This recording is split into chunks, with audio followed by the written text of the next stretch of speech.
Howdy y'all from McLeod Homestead. We're hanging in here after Hurricane Beryl still. We're at 55 hours no power. We know that those linemen are out there working hard. We have been getting updates that they've been getting power restored, just unfortunately not here yet. I wanted to share with y'all real fast what I'm using here on the homestead to keep Mama Bear and the kids cool and power to the house here. So this is the DuroMax dual fuel XP13000HX. All that you can see here. Dual fuel meaning that this thing can run off gasoline or propane. That's what you're seeing here. This is my propane line I hook up to it. I've been using 20 pounders, commonly referred to as 20 pounders. This is the same kind of tank you use with your barbecue pits. It's working. I also have a 100 pounder if need be. I can get some more time out of it. As far as time on the 20 pounders, it's a big question I get from a lot of people. It has ranged from 2.5 hours to almost 6 hours. DuroMax says at a 50% load I should be able to get 6.5 hours. I promise you I'm running this thing more than 50%. We're in a 12,000 square foot house. Air conditioner's 2.5 ton air conditioner, and we're running that central AC in this house also. And this thing handles it all. Not going to give you a lot of the specs. You can go look it up. I'm going to share some links down below in the description. There are going to be Amazon links. Go do your research, y'all. Get prepared. We're at the beginning of hurricane season here, and we've already had 3 storms. I got over 50 hours on this thing already. Started back in Memorial Day week. We lost power for 31 hours there, and now we're at, like I said, 55 hours here. Super simple to start. I'll show you here in a second on how to get it all hooked up and starting it. But 13,000 is also the max peak wattage on gasoline. So running propane, you do lose some power, but it's worked out for us. Nice thing about it, out here where we're at in East Texas, we're having a gasoline shortage. People are not able to find gasoline. I talked to a gentleman earlier. He had to drive all the way to College Station just to get gasoline. Propane, I drive 15 minutes up the road, my local propane refill, and I'm full and I'm back at the house. So it's been a good thing. Other thing, propane does not go bad like gasoline. I can let these tanks sit in the shed out there until I need them, or I can use them on the grill in the meantime, but I have them, they don't go bad. Gasoline will gum up your carburetor. Propane, you don't have to worry about that. I've already heard a bunch of reports of people out there during all this that can't get their generators to start because the carburetor's gummed up. Propane, you don't have to worry about it. So DuroMax does offer also a just straight gasoline and also what's they call the tri-fuel. My Paul has the tri-fuel. He just got it in luckily before all this, and it does all three: gasoline, propane, and natural gas. So they have options out there. I'm going to put a link down there to all 3 of them. They do have the big daddy of them all out there. It's a 15,000 watt. It is on back order, but they do offer that as well. So super simple. I hook up the 50 amp to the house, and I'll show you all that here in a second. I highly recommend the generator hookup, but let's go take a look at the side of the house. But y'all do your research, be prepared, don't get stuck out here in all this. So we're in triple digit heats out here in East Texas during all this, but do your research, be prepared. Let's go look at the side of the house. I'll show you more about it. Alrighty y'all, I'm over on the side of the house now. I'm going to show you my hookup over here. These are my 2 breaker boxes. I do have enough that I have to have a second breaker box. I had some stuff added, so instead of making a bigger box, we just added a second box. Also a power meter over there. Now, I am not an electrician. I did not do any of this myself. I paid a licensed electrician to come do it. It was actually fairly cheap. I had him out doing some other work already anyways, like he put in this 110 under here for me, just a little extra power here. So can it be done on your own? Probably, but you should have a licensed electrician come look at this. Once again, I'm not an electrician. Anything I say is just what I have seen, observed, and paid somebody else to come do. So first off, this here is my generator plug. This is running back to my generator.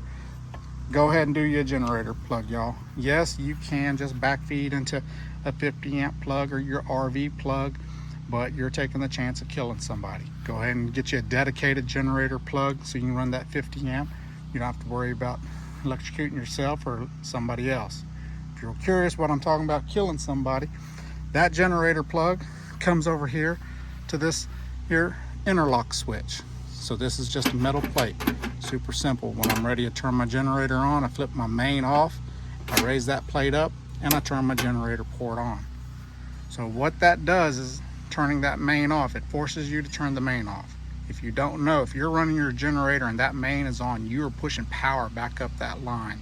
And like right now, we have thousands of linemen out here in East Texas working, trying to get everybody's power back on. You have the potential to kill somebody, electrocute them because they think their line is cold, and yet here you go turning your generator on and now you just pushed electricity back on them. If you're not concerned about somebody else's life, then also take into consideration here, if you want to be selfish, if that's on, you're also pushing power to your neighbor and your neighbor's neighbor. So you're losing power. All those watts I told you about, you're pushing it up the road. Go ahead and do it. This is super simple. So in addition to this, there is also a transfer switch. I didn't want the transfer switch. Big difference for me that I saw the difference. This, I am allowed to pick whatever breaker I want when I need it. The transfer switch, you have to pick which breakers you want in that at the time, and you're stuck with them. Transfer switch also costs more.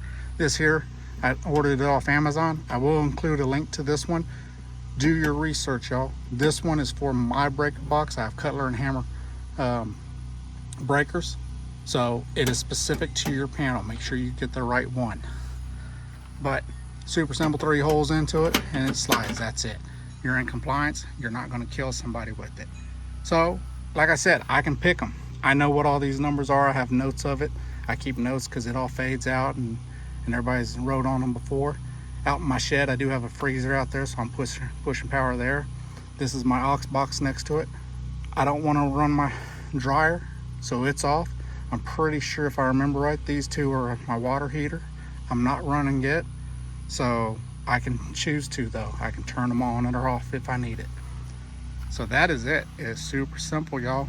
Get an electrician out, they can put it in. The guy came out, he had it on his truck, put that in for me, ran it through, and also went ahead and installed that. He had never seen one of these. So easy though, he figured it out that day. Like I said, it's only 3 or 4 holes in it. So DuroMax is where I found out about that. They posted on theirs, and they even show you how to do it. Once again, not a licensed electrician. Get somebody to come do it. Get it done right, y'all. All right, y'all, so I got everything set back up. I run my generator under a cover. It helps protect it from sun and the rain. 50 amp is hooked back up to the house. You already saw I have my main disconnect turned off. Propane line going to my propane tank. Let's go ahead and turn this thing on.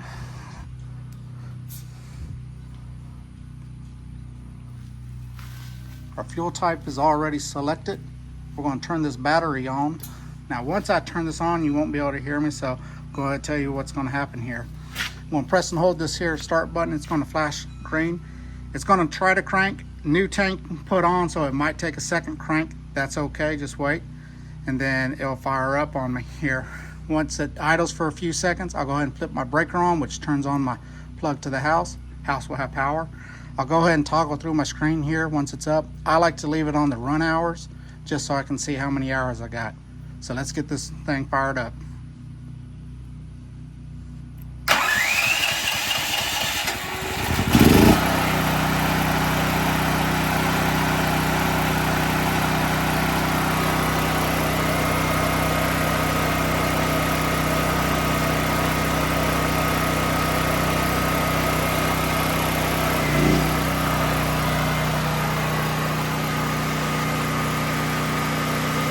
Alrighty, y'all, so that was a quick look at the DuroMax XP13000HX dual fuel generator.